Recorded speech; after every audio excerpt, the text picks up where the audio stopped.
Stop typing out equals sum.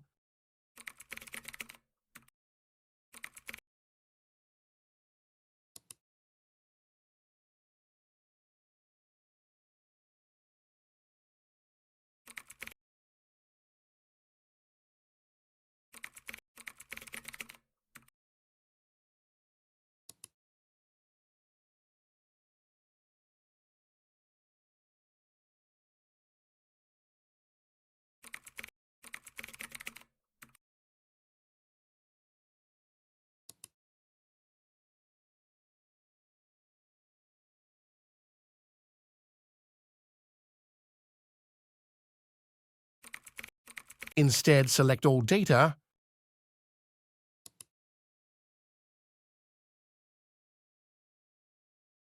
press Alt equal button.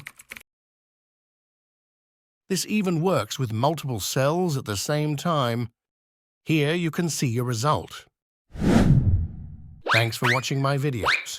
If you like my video, please like, share and subscribe my channel and press the bell icon for more tips.